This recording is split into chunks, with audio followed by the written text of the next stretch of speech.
Baik, saya mulai. Ada satu hal yang paling populer ya, sering kita dengar, sangat populer bahwa nikmatan, nikmatan dua nikmat yang paling manusia melalaikannya. Ada dua nikmat yang paling banyak dilalaikan oleh manusia. Kita paham itu. Apa itu? Sehat, betul. Yang kedua, wal farok, peluang.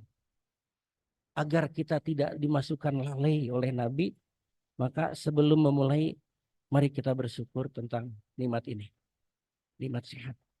Ya, kita diberi kesempatan sehat, kita bisa datang ke sini, itu yang tidak bisa diukur dengan apapun. Bapak Ibu sekalian, teman-teman, para pelopor uhwah, ada seorang ulama, ya, ada seorang ulama bahkan mencoba memperingkat nikmat atau kita definisikan rizki ya, memperingkat nikmat atau rizki yang Allah berikan itu sampai beliau mengatakan seperti ini. Ya, ini Sa'rawi namanya, nama-nama ulamanya. Ya, nama ulamanya adalah eh, Syekh Sa'rawi. Harta itu ternyata rizki yang paling rendah, Bapak Ibu, paling rendah. Sebanyak apapun aset kita hari ini, mohon maaf, kategorinya ada di paling bawah. Tapi ternyata kata beliau, sehat itu a'la, paling tinggi. Sehat itu ada di posisi paling tinggi. Nikmat dari Allah, ya, rizki dari Allah yang urutannya tertinggi justru sehat ini. Ada terendah, ada tertinggi. Kemudian apalagi? Ada anak soleh. Anak soleh itu ternyata rizki yang paling utama. Abdul. Hari ini insya Allah kita punya keturunan. Bahkan ada di antara kita yang putra putrinya jadi murid saya lagi. Jadi ayah ibunya jadi murid saya dulu. Sekarang banyak, banyak, cukup banyak. Lebih dari 10 di SMA 8 hari ini. Yang orang tuanya SMA 8. Ya. Dan ternyata anak soleh itu rizki yang paling utama. Di sebuah hadis riwayat Imam Ahmad dikatakan, saya suka merinding baca hadis ini. Nanti ketika di akhirat itu seluruh penduduk surga masuk surga semua, neraka sudah masuk neraka semua, ada sekelompok orang, orang tua terheran-heran di surga, terheran-heran. Sehingga saking herannya, kenapa heran? Karena di-upgrade surganya di surga tertinggi, ya, surga di tingkat tertinggi. Sehingga orang tua ini terherannya, mahadzali, dari mana ya Allah? Kami bukan orang tua yang soleh dulu di dunia. Amal kami tidak istimewa di dunia dulu. Merasa gitu loh. Saya merasa biasa-biasa aja, tapi kenapa Allah tempatkan di surga VVIP? Apa jawaban Allah, teman-teman? Ini yang membuat kita semangat. Semua yang kau dapatkan ini berkat doa anakmu yang soleh. Anak soleh itu bisa mengupgrade kita ternyata. Tidak hanya di surga, semenjak kita dikubur saja sudah di-upgrade kita oleh doa anak soleh. Ya, Insya Allah. Dan yang paling utama, yang paling sempurna adalah rizki berupa ridho Allah. Ya, ridho Allah itu paling sempurna. Dan hari ini kita ngumpul di sini, goal cita-cita tertinggi kita sebenarnya adalah ridhonya Allah. Raditu billahi rabba. Kan begitu ya? Baik. Teman-teman sekalian, ada nikmat yang tadi dikatakan yang nggak bisa terukur ya. Sampai Allah tuh mengatakan begini. Wa in ta'uddu nikmatallahi la tuhsuha. Kalian makhluk kita sampai kapanpun tidak bisa mampu menghitung jumlah nikmat Allah. Nggak bisa kita. Sampai kiamat sekalipun. Itu diulang ini, ayat ini diulang. Di surat Ibrahim itu kalimatnya sama diulang ketika di surat An-Nahl juga sama. Wa in ta'uddu nikmatallahi la tuhsuha. Secara kuantitatif kita tidak akan pernah sanggup bisa menghitung karunia dari Allah. Makanya syukur kita tidak akan pernah sebanding dengan nikmat Allah. Namun tugas kita bersyukur. Tetap bersyukur. Nah, nah kita lihat sekarang nikmat yang kita coba hitung-hitungan ya. Saya orang fisika suka suka dengan angka. Biar kita lihat nikmat iman Bapak Ibu, teman-teman. Ada sebuah hadis sahih ya, itu ada kekhawatiran Rasulullah SAW nanti akan ada sebuah zaman yang zaman itu tahun-tahun musibah, ditandai dengan potongan malam mengerikan, disebutkan oleh Nabi dalam hadis Muslim nomor 118. Rasul mengatakan nanti kondisi itu akan yasbihur rijal mu'minan. Seseorang di pagi hari dia statusnya orang mukmin, pagi hari. Tapi luar biasa, wayamsi kafir. Hanya hitungan 18 jam, hanya hitungan 18 jam, mereka berubah status menjadi kafir. Awyamsi mu'minan, atau seseorang yang di sore itu kata Nabi, dia berstatus seorang mukmin, wayusbihu kafir. Jadi hanya waktu 12 jam seorang bisa berubah status dari mukmin menjadi kufar. Ini terjadi kata Nabi. Akan terjadi. Ya.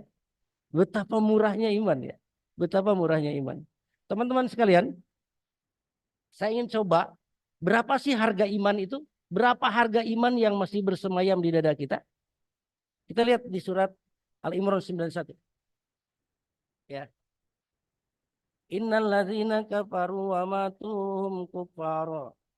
Orang-orang yang tidak memilih iman dalam hidupnya, kemudian dia mati dalam kekufuran, tidak tobat, ya, mati dalam kekufuran, mereka begitu menyesal nanti di akhirat, sangat-sangat menyesal, luar biasa. Kenapa? Ketika sampai di akhirat orang-orang itu dia sudah melihat bahwa surga itu ada, neraka itu nampak, mencoba, dia ingin melakukan seperti dia lakukan di dunia. Dengan cara apa? Dia ingin membeli iman, ingin dibeli. Ikan dulu kan di dunia selalu menggunakan uang atau dengan jual beli gitu kan. Semua merasa di dunia bisa diselesaikan dengan uang. Di akhirat dia menyesal ingin diselesaikan seperti di dunia. Dia beli. Padahal kata Allah di akhirat itu la bai'un, tidak berlaku transaksi jual beli. Wala khilalun, tidak berlaku juga diputus yang namanya persahabatan, pertemanan, tidak ada di akhirat itu. Maka dia coba dengan apa caranya? Mereka mencoba mil'ul ardi zahaban. Ditukar imannya itu dengan emas sebesar bumi. Emas sebesar bumi. Mil'ul ardi zahaban. Itu artinya emas senilai sebobot bumi. Sekarang emas berapa ini diantam sehari per gram? 1 juta ya rata-rata. 1 juta deh kita ambil rata-rata. 1 kilogram berapa bun? 1 miliar. Ya, sekarang masa emas berapa bobot? Masa bumi. Bumi ini bobotnya berapa? Bumi itu bobotnya 5 kali 10 pangkat 24 kilogram. Saya nggak bisa definisikan itu deh. Segede apa itu? 5 kali 10 pangkat 24. Itu kan pendekatan numeriknya gitu. Nggak bisa. Kalikan aja 1 miliar karena itu persatuan kilogram. Seberapa itu? Itu nggak didefinisikan, nggak bisa kita sebut ini senilai itu. Makanya Allah tegas, sangat-sangat tegas. Allah katakan, falan yukbal, aku tolak itu semua. Ditolak sama Allah. Walaupun ditambah lagi satu emas sebesar bumi lagi untuk menyogok Allah gitu, karena dia salah milih. Makanya orang-orang yang menyesal ini digambarkan di surat An-Naba, ya laitani, yuhai Allah, dia menjerit. Ya walaitani kuntu turobo. Kenapa engkau dulu tidak jadikan aku jadi tanah saja ya Allah. Jadi tanah aja jangan jadi manusia. Aku sangat menyesal ya Allah. Terus sampai digambarkan Allah. Ya laitani kuntu turobo. Menjerit ini. Ini menjerit ayat ini. Kenapa engkau dijadikan kami tanah yang nanti tidak dihisab tanah itu.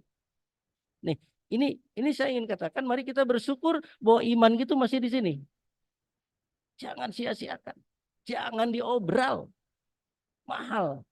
Berapapun orang yang ingin membeli, nggak akan kebeli. Gitu kira-kira begitu ya. Kemudian kemudian yang ketiga, tadi yang hadis itu eh, kesempatan ya, umur ya. Umur ya, nikmat umur nih. Kita ngomong nikmat dulu. Kita biar agar tidak termasuk karena ayat tadi itu wa in ta'uddu ni'matallahi la tuhsuha. Sesungguhnya Allah katakan tidak akan pernah kalian mampu bisa menghitung jumlah nikmatku. Innal insa ini ujung ayatnya nonjok nih, nonjok banget nih. Innal insana lazolumun kafar. Tapi kebanyakan manusia itu lazolumun zolim dan kufur terhadap nikmat. Ya, insya Allah kita tidak termasuk kebanyakan yang dimaksud ayat ini. Kita duduk di sini kan dalam rangka tasakur ini. Ya, ya Allah, saksikan kami warga SMA 8 Jakarta, iya semanda yang diikat oleh UAS bahwa hari ini kami duduk di rumahmu ya Allah sebagai bagian dari rasa syukur kami. Ini saksi nanti dicatat para malaikat. Teman-teman sekalian, yang ketiga tadi apa tadi? Nikmat umur kesempatan. Kita diberi kesempatan oleh Allah, ditambah umur kita, ya. Ini nggak bisa. Saya ingin ngutip satu hadis yang Masya Allah luar biasa kalau menurut saya ini luar biasa. Hadis luar biasa banget, ya. Jadi gini, hadis ini cukup panjang dari Abu Hurairah di dalam ini ya di ada lagi dari Tolhah bin Abidillah. Tapi kalimatnya mirip sama. Ada dua orang, ada karena rojulan, ada dua orang laki-laki ya. Rojulan itu dua laki-laki. Dari mana? Bin Wudu'ah, dari sebuah suku Wudu'ah. Kira-kira gini ya, kalau saya singkat. Ada dua orang laki-laki, ini panjang hadisnya. Dua orang laki-laki dari suku Wudu'ah datang kepada Rasul untuk bertaslim, berislam, bersahadat. Jadi dari hadis ini kita kesankan bahwa dua orang ini laki-laki dia masuk Islamnya bareng, bareng ya, bareng. Nah diketahui oleh para sahabat dua laki-laki ini agak berbeda secara lahir ya. Orang yang pertama itu dia rajin banget, rajin secara kasat mata rajin, rajin ditandai dari ibadah-ibadah yang kelihatan. Katakanlah yang pertama itu dia sholatnya selalu berjamaah, selalu ada di saf pertama, sebelum sholat malah selalu datang di awal gitu kan kira-kira begitulah. Sholat sholat sunnah rawatibnya nggak pernah kita. Ini kasat mata kelihatan, kelihatan. Amal yang kelihatan oleh para sahabat. Yang kedua, dia biasa aja standar. Yang kedua standar, biasa-biasa aja. Oke. Nah, kemudian ada perintah berjihad. Kita tahu di Madinah itu di zaman Nabi banyak banget ya. Banyak sekali, lebih dari 20 kali peperangan yang dipimpin Nabi, banyak. Ya, ada perang Badar kita tahu. 2 tahun kemudian ada perang Uhud terus. Ada sebuah peperangan, ada perintah berperang melawan kaum musyrikin. Dua orang pemuda ini, dua orang laki-laki itu ikut bersama Nabi. Khodarullah yang pertama yang si rajin ini itu syahid, gugur. Yang kedua yang biasa-biasa aja tidak, umurnya diberikan oleh Allah. Nah, udah sampai sini ini, hadisnya sampai sini. Kemudian, nah ini kisahnya adalah ketika Tolha bermimpi, mimpinya menjadi viral semadinah. Viral, karena mimpinya dia tidak bisa terjemahkan. Teman-teman sekalian, mimpinya para sahabat itu beda dengan mimpinya kita ya. Sahabat ini sebagai kuntum khairu umat terbaik. Jadi yang berhak mendampingi Nabi lah. Itu kan kata Nabi, umat yang paling baik di jagat ini adalah zamanku. Para sahabat, kemudian tabiin, tabiin 2-3 generasi berarti ya. Nah ini apa namanya? Tolha itu bermimpi yang dia tidak bisa terjemahkan. Sahabat lain tidak bisa. Kadang-kadang petunjuk itu datang lewat mimpi para sahabat. Ya. Contoh, redaksi azan yang dimulai dengan takbir 4 kali, lanjut dengan syahadatain, lanjut dengan hayya 'alatain, ditutup dengan takbir lagi dan tahlil. Itu sebenarnya bukan datang dari sabda Nabi. Bukan. Kalau kita lihat runut sejarah. Itu mimpinya para sahabat. Ketika dalam sebuah diskusi, eh, bagaimana cara kita memanggil orang sholat? Ada yang usul, gimana kalau pakai lonceng? Jangan. Itu orang-orang eh, Kristen. Kemudian bagaimana kalau dengan trompet? Jangan, itu Yahudi. Belum ketemu. Tapi tiba-tiba besoknya datang ada sahabat yang, ya Rasulullah saya bermimpi. Saya bermimpi. Ini memanggil orang sholat itu dengan yang sekarang kita pakai. Datang lagi Umar, saya juga mimpi sama. Jadi beberapa sahabat datang dengan mimpi yang sama. Benar kata Nabi. Mari sampaikan ke Bilal, ajarkan ke Bilal, dan seterusnya kita menggunakan ini. Ini sebetulnya petunjuk.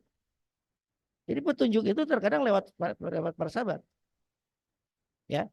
Nah, teman-teman sekalian, kembali ke Tolha yang mimpi. Beliau mimpinya gini. Ya Rasulullah, saya bermimpi tadi malam seakan-akan berdiri di pintu surga. Seakan-akan berdiri di pintu surga. Nah, ketika saya berdiri di pintu surga itu, saya ketemu dengan dua orang ini. Ya, dua orang ini. Yang satu yang mati syahid, yang orang rajin. Yang satu dia tidak mati syahid. Meninggalnya 1 tahun kemudian. 1 tahun kemudian, tapi tidak lewat syahid. Dia sakit. Jadi dia diberi umur 1 tahun, tapi dia sakit.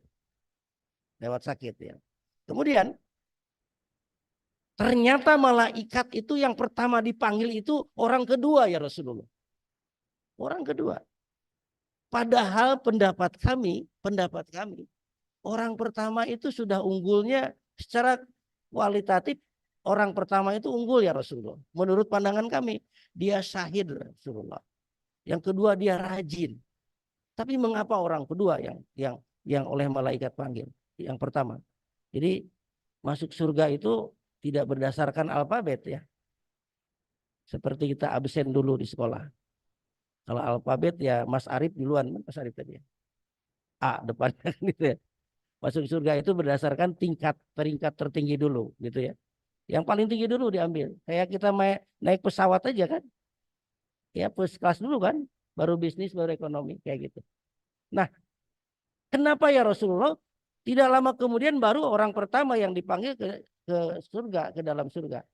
Rasulullah terdiam sebentar lalu dijawab dan jawabannya adalah in huwa illa wahyu yuha. Jawabannya dari langit, bukan pendapat. Wa yunfiqu anil hawa in huwa illa wahyu. Ini wahyu. Ya. Apa kata Nabi? Bahasa Nabi ada di hadis. Rasulullah itu jawabannya dengan pertanyaan. Laisa qad soma ba'dahu. Bukannya dia diberi umur 1 tahun lebih daripada si A yang kedua ini. Iya ya Rasulullah. Bukankah dalam 1 tahun umurnya itu dia dipertemukan dengan Ramadan? Benar ya Rasulullah. Ia bertemukan, bukankah dalam Ramadan itu dia melakukan siam? Dia melakukan sholat kaza wa kaza wa kaza, sholat ini dalam Ramadan itu. Iya benar ya Rasulullah. Perhatikan kalimatnya. Bukankah ia mendapatkan Ramadan dibandingkan si A? Betul. Bukankah dalam Ramadan itu dia melakukan seluruh instrumen Ramadan? Iya ya Rasulullah. Apa kata Nabi? Apa kata Nabi? Kedudukan di surga dua orang ini bainas sama wal ardh, seperti langit dan bumi. Insya Allah. Amazing ini. Teman-teman berbahagia, kita sudah mendapat Ramadan, dan Ramadan itu ketika kita sudah diterima Allah, kita melaksanakan Ramadan sesuai dengan instrumen Ramadan. Berdasarkan hadis ini, di surga mampu menggeser para syuhada sekalipun kedudukannya. Di surga bisa menggeser syuhada, orang-orang para alumni Ramadan. Ya. Ya. Teman-teman alumni Ramadan, saya sekarang manggil alumni Ramadan ya. Yang dirahmati Allah.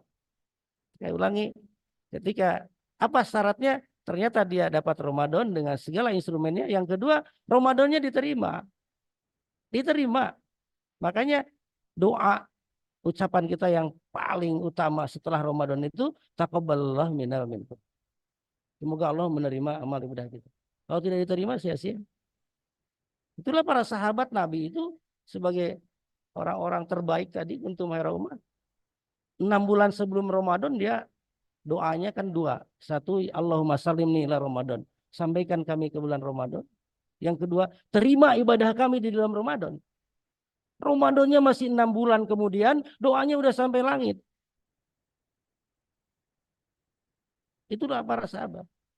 Sehingga ketika kita diterima Ramadan itu, maka kita akan mendapatkan sandingan yang namanya takwa. Karena goal Ramadan itu takwa. Tadi dibacakan oleh sahabat kita, itu surat Al-Imran ayat 133 ya sampai 136. Saya ingin mengulas ayat tadi. Dan ini ayat halal bihalal yang paling populer seantero jagat ini. Ya kan? Di mana-mana dibahas. Tapi saya ingin cari benang merahnya. Nanti akan ketemu uahnya Pak Ibu. Mana ngomong uahnya? Bentar nanti kita. Ya. Teman-teman sekalian, ternyata ibadah Ramadan 1 bulan itu kita dilatih untuk ibadah ritual. Sholat malam itu kan ibadah ritual. Ramadannya sendiri ritual. Tilawah Quran itu juga ritual. Itu melahirkan orang takwa dan karakteristiknya justru, saya ulangi, ibadah yang dilatih selama 720 jam kurang lebih. Ini ibadah terpanjang dari semua ibadah. Ibadah syahadat kan enggak panjang pendek. Sholat tuh rata-rata 5 menit gitu kan. Zakat itu kalau kita transaksi dihitungnya hitungan jam. Haji itu kan dihitung hanya dari tanggal 8 Tarwiyah sampai tanggal 13. Itu hanya 6 hari. Ramadan itu 720 jam, ibadah terpanjang. Dan selama 720 jam itu kita dilatih, digembleng, didiklat untuk melaksanakan ibadah ritual, tapi hasilnya menjadi ibadah sosial. Hasilnya menjadi ibadah sosial. Coba lihat. Alladzina yunfikuna fis-sarra'i wad-dharra. Orang-orang yang sukses dalam Ramadan itu dia akan membuat karakter dia menjadi dermawan. Dermawan itu ibadah sosial. Wal kaziminal ghaidz. Yang kedua, dia mampu menahan diri. Dia stabil emosinya. Karena sudah terlatih. Ini ibadah sosial. Wal 'afina 'anin nas. Dia pemaaf kepada orang lain. Lagi-lagi ibadah sosial. Jadi karakter dari hasil ritual menghasilkan sosial. Ibadah sosial. Dan ada satu ayat 135. Wallazina idza fa'alu fahishatan aw dzalamu. Orang takwa itu ternyata menurut ayat ini bukan berarti tidak pernah melakukan dosa, teman-teman. Orang takwa itu bukan berarti tidak pernah melakukan dosa. Tapi walladzina idza fa'alu fahisha, orang takwa itu kalau dia melakukan kesalahan, dia melakukan fahisah, au dzalamu, atau dia zolim anfusahum pada dirinya. Fayaghfiru dzunuba. Dia segera istighfar. Dia ingat Allah istighfar. Kan gitu. Ini sudah dikasih contoh sama kakek buyut kita Adam dan Hawa. Ketika dia melakukan kesalahan, apa yang ia lakukan? Segera dia beristighfar. Rabbana zolamna anfusana wa illam taghfir lana wa tarhamna lanakunanna minal khasirin. Ini istighfarnya Nabi Adam. Berapa lama dia baca ini? Dalam riwayat dia lebih dari 200 tahun dia mengucapkan ini. Sampai ketemu dengan Hawa. Bayangkan. Nah kalau iblis melakukan kesalahan ini bedanya. Kalau manusia kita diberi contoh oleh kakek buyut kita ketika kita bersalah. Maka segera bertobat. Kalau iblis ketika bersalah aba wastakbar. Enggak mau. Makanya dia dilaknat. Orang-orang yang susah bertobat. Ya itulah karakteristik makhluk Allah yang satu ini. Nah kalau dilihat dari ayat tadi, saya akan fokus ke 106, 135 teman-teman sekalian. Ternyata di ayat ini tadi saya baca walladzina idza fa'alu fahishatan aw dzalamu. Dosa itu ada dua, fahisha, ada dosa zolamu anfusahum, dosa pada diri sendiri. Jadi ada dua jenis dosa. Dua jenis dosa. Kalau dosa zalim pada diri sendiri, dosa seseorang yang disebabkan oleh dua hal. Yang pertama, dia tidak menjalankan perintah Allah. Yang kedua, dia melanggar yang dilarang Allah. Itu cuma dua itu penyebabnya. Ketika kita tidak melaksanakan perintah, dosa.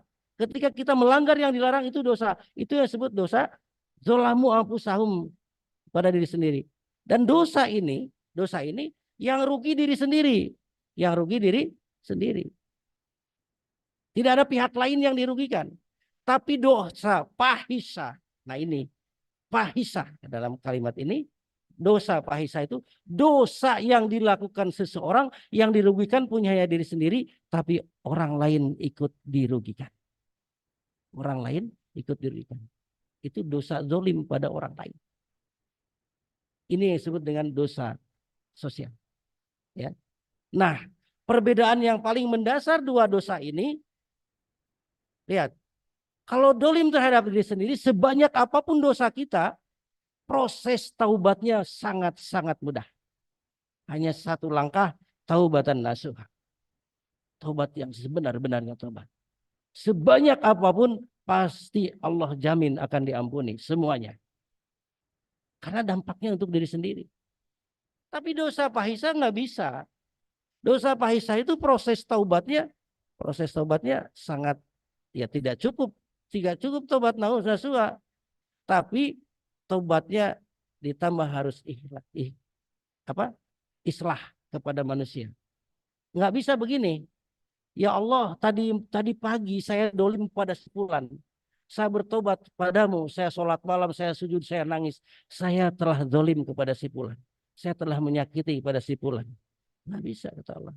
Selesaikan dulu dengan si fulan. Baru Allah buka pintu maafnya. Jadi dosa sosial itu berat, Bapak Ibu sekalian, teman-teman. Ya, jangan main-main dengan dosa sosial karena tidak cukup, saya ulangi, tidak cukup. Tidak bisa kita katakan dosa fahisah ini, ya Allah saya telah mencuri uang perusahaan. Saya pergi dengan uang itu pergi ke Mekah, saya umroh atau haji, saya nangis di depan Ka'bah. Duhai Allah, saya sudah mencuri uang sekian triliun punya perusahaan, ya Allah. Ampuni saya, Allah. Engkau kan Maha Pengampun. Nggak bisa. Itu dosa fahisah. Dosa sosial. Harus selesaikan dulu. Makanya kata para jumhur ulama, para mufasir sepakat bahwa yang dimaksud ibadah saum itu menghapus dosa, gufirullah, sebenarnya dosa yang kategori pertama. Bukan yang kedua. Ya. Kenapa? Karena dosa yang kedua ada bersyarat. Itulah sebabnya dosa sosial itu bisa merusak. Saya ulangi. Dosa sosial itu bisa menghanguskan dari ibadah ritual. Kita lihat. Ini yang sudah sering kita dengar ya. Rasulullah SAW mengatakan kepada sahabat, tahukah kalian yang disebut orang bangkrut? Itu kan itu Nabi sering dengar ya kalimat ini, hadis ini. Para sahabat menjawab secara definisi yang standar, yang bangkrut itu yang habis modal ya Rasulullah. Bukan, kata Nabi. Orang bangkrut itu orang sesungguhnya, kata Nabi, orang yang nanti di akhirat dia membawa pahala puasa, ya. Ya, di antara umatku nanti di yaumul kiamah dia datang bisolati wasyami wazakati. Dia datang membawa pahala saum tadi yang luar biasa tadi ya. Pahala saumnya dibawa, pahala sholatnya, pahala zakatnya, pahala semuanya ditimbang oleh Allah dan kebaikannya itu dominan. Kebaikannya dominan. Harusnya ia masuk surga. Tapi oleh Allah, inilah pengadilan Allah nanti. Oleh Allah ditahan dulu, jangan dulu dimasukkan surga. Didatangkan oleh Allah, sengaja didatangkan orang-orang yang dulu di dunia belum selesai masalahnya. Belum diselesaikan di dunia. Ada orang yang pernah dihianati. Ingat, di hari itu la bai'un wala hilalun. Tidak ada jual beli. Makanya di hari itu Allah melakukan sebuah hukum. Menetapkan sebuah hukum untuk membayar orang-orang yang terdolimi tadi, orang yang tersakiti tadi, dibayarnya oleh Allah dengan cara apa? Diambil pahala orang-orang tadi. Pahala yang luar biasa tadi, yang sudah susah payah dikumpulkan di dunia, diambil untuk membayar dan menutupi dosa fahisahnya. Datang lagi, ambil lagi. Sampai kata Nabi di hadis ini, sampai habis. Sampai habis. Nah, begitu habis selesai, enggak, masih ada orang datang. Nah, ketika ada orang datang lagi, ini pahala untuk membayarnya habis. Apa kebijakan Allah di hari itu, di hari Yaumul Hisab itu? Dosa orang yang datang itu diambil sebagai bayarannya, ditimpahkan kepada orang tadi. Bisa dibayangkan. Ini nasibnya berubah 180 derajat. Harusnya dia masuk surga, tapi masuk neraka. Karena apa? Karena tidak selesai dosa sosial. Ya, Masya Allah. Ya, kita mari, tujuan kita juga hadir di sini. Kenapa kita harus saling minta maaf? Kenapa kita harus selesaikan? Agar nanti nggak sampai dibawa ke akhirat. Jangan sampai dibawa ke akhirat urusan dosa sosial. Jangan sampai, karena kita tidak sanggup menyelesaikan. Allah yang menyelesaikan dengan cara tadi. Dalam hadis ini disampaikan seperti itu. Inilah orang-orang bangkrut. Dan kita tidak mau jadi orang bangkrut nanti ya. Udah capek kita. Kita udah ketemu, di antara kita ada yang udah ketemu Ramadan lebih dari 20 kali ini. Apa ya? Ada yang 20 kali, ada yang 10 kali Ramadan. Rasulullah itu hanya 9 kali dalam hidupnya ketemu Ramadan. Kita udah berlipat-lipat dari Rasulullah. Tapi bangkrut sebangkrut-bangkrutnya, naudzubillah min dzalik, ketika kita tidak menyelesaikan dosa fahisah di dunia. Baik. Itu sebagai pendahuluannya, panjangannya. Pendahuluan. Uhwahnya belum. Tenang aja. Uhwahnya belum. 12 ya Allah Rabbi. Ya udah, saya belum menyebut aja. Teman-teman, keasikan saya ini. Ternyata setelah takwa, perintahnya adalah nomor urut 2 perintah setelah takwa itu adalah silaturahim. Di surat An-Nisa ayat 1, itu satu-satunya surat yang dalam satu ayat perintah takwa sampai diulang 2 kali. Ya ayuhan nasu taqu rabbakum alladzi khalaqakum min nafsin wahidah. Dan seterusnya di ujung ayatnya wattaqullaha alladzi tasaaluna bil arham. Setelah kalian sukses takwa dalam Ramadan, maka next perintah Allah adalah bersilaturahim. Mengikat ikatan ini dengan tali uhwah.